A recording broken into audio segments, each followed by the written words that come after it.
chest. They think that's a soft feel. Well, I suppose that is better than him slinging his head. But the fact of the matter is they're not going to improve how the horse operates much. If all he does is, like we used to say it, was kind of a cowboy term that I grew up around, they talk about getting a horse to tuck his head. Or they'd say you've got a good tuck on that horse if you had taught him to put his chin down and in. Well, that's a start, but it's not really the deal. If you plan on having classical movement out of your horse, which I think that's what you're here for, because I'm not too sure why else you'd be here. So first we'll talk about lateral flexion. You got to get that first.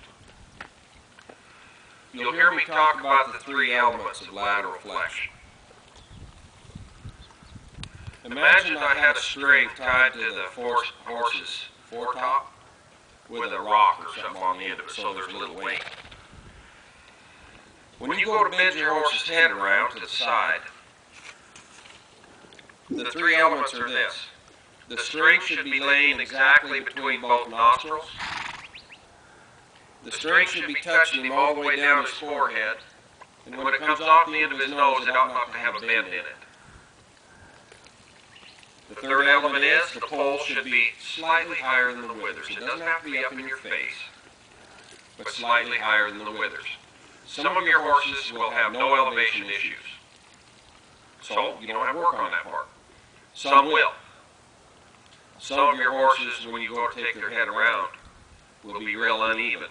If their ears aren't level or pretty close, that means that string wouldn't be laying right between both nostrils. You'll see some folks who pull their head around too far, and they actually make their ears become unlevel, because they're pulling their muzzle up in their lap. You follow me? And they think, well, that's what you do. You pull their head around and you pet them. You pull their head around and you pet them.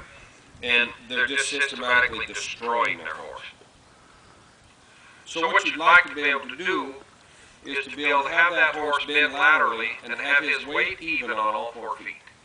That's what you're trying to achieve first. And when you guys first start to do this, some of your horses, I expect this one Maxine's going to, you'll first start to kind of bend your horse and he'll just start wallowing around in circles. Well, you won't bend him too far, but far enough that you sort of put him in a little bit of a bind. And your job first is, I've got to get him to just stop his feet. So you won't do anything with your legs, you just hold his head. And when he stops, you just let go. And if he goes again, you'll just bend him the other way, right away. Don't let him get too far. So you got to get first things first. And some of you others might have horses that wander around. You can't even worry about honing these three elements yet. In a few minutes, you will. First, you got to be able to bend him and have him honor your will to stop and respect the stop. So you go both ways. When he stops, you let go. Go the other way. When he stops, you let go. Once he's kind of committed to standing still, then you'll start taking that head around. And you want it to come about 90, so his forehead would be about right here. If you go much past that, then you're probably going to be messing up these elements.